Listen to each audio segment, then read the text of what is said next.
우리는 하나님의 말씀을 듣게 되어지면 그 말씀에 기본적으로 반응을 합니다.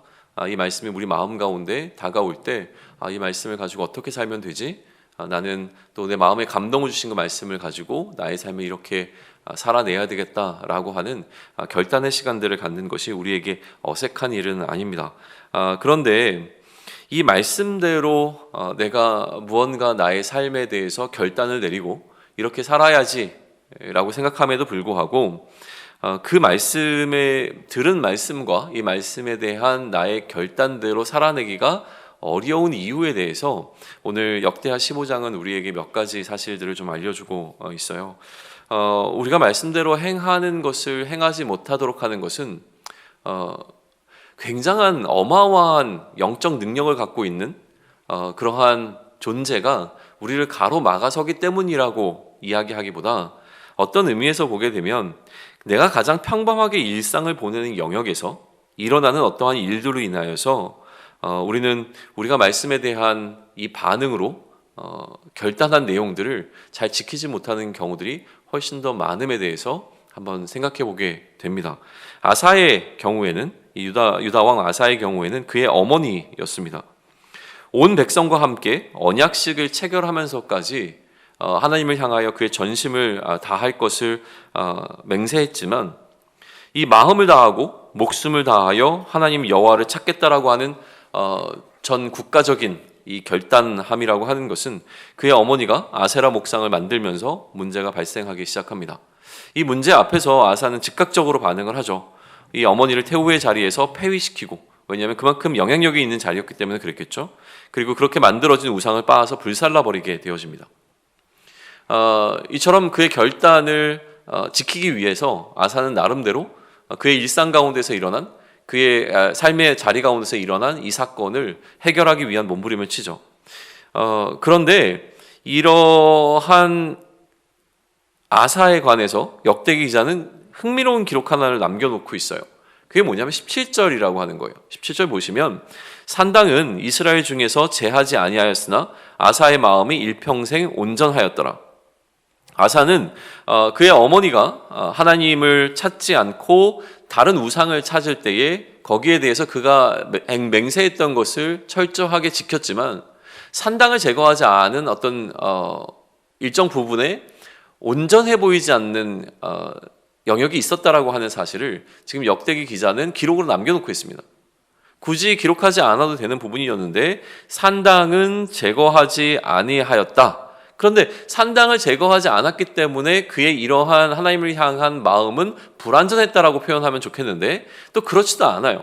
뒤에는 뭐라고 얘기하냐면 아사의 마음이 일평생 온전하였다라는 표현을 또 하고 있는 거예요. 자, 두 개의 상이한 기록이 한 문장 안에 포함되어 있습니다. 산당을 제거하지 않은 것은 부정적인 태도입니다. 그러나 일평생 그의 마음이 온전하였다. 하나님이 향한 그 맹세를 일평생 지키고자 애썼다라고 하는 것은 긍정적인 태도라고 하는 것이죠.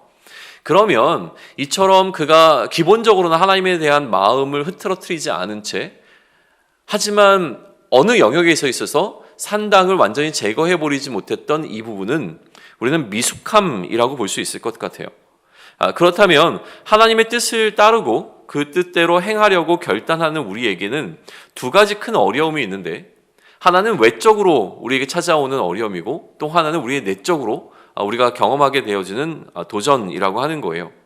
나의 결단을 흔들어 놓는 외부로부터 오는 도전이라고 하는 것은 어쩌면 내가 가장 익숙한 공간에서 나와 가장 친밀한 사람들과의 관계 속에서 발생할 가능성이 굉장히 큽니다. 그래서 그 사람들과의 관계 가운데서 또 내가 머무르는 자리 가운데서 내가 경험하게 되어지고 마주하게 되는 상황이 나로 하여금 하나님에 향한 이 결단의 마음들을 잃어버리게 하고 오히려 하나님이 아닌 다른 것으로 우리의 마음을 빼앗겨버리게 되는 상황을 마주하게 된다라고 했을 때 우리가 가장 경계해야 되는 것은 무엇이냐면 결국 내가 머물러 있는 삶의 자리라고 하는 것이죠. 또한 나의 연약함이라고 하는 것은 이처럼 하나님을 향한 온전한 마음은 있었지만 그럼에도 불구하고 산당을 미처 제거하지 못하는 미숙함과 부족함을 통해서 드러나게 되어집니다. 그러니까 우리는 두 가지를 경계해야 되는 것이죠. 첫째는 친밀함이고 둘째는 미숙함이라고 볼 수 있습니다. 이 친밀함이 주는 위험과 미숙함이 주는 이 불완전함을 넘어서기 위해서 우리는 우리의 각자의 삶의 자리를 돌아보고 나의 마음의 내면을 살펴보면서 좀 돌아보고 고민해 볼 필요가 있습니다.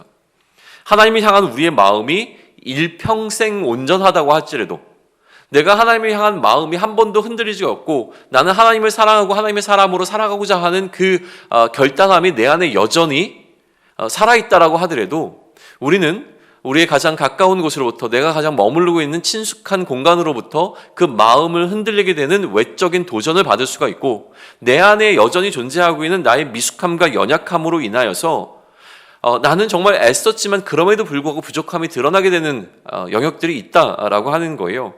그러면 이러한 것들이 우리에게 존재할 때에 우리는 이것을 넘어서기 위하여 어떠한 노력을 할 것인가라고 하는 것을 고민하는 것이 우리가 마음을 다하고 또 우리의 목숨을 다하여 하나님을 찾는 첫걸음이 될 거라고 하는 사실을 좀 기억하시면서 그러면 오늘을 시작하는 우리가 그러한 전심으로 하나님을 찾는 자의 걸음을 어떻게 걸어가면 될 것인지를 깊이 좀 생각해 보시고 그러한 걸음을 걸어갈 수 있는 저와 또 여러분 또 우리 공동체가 되기를 소망합니다.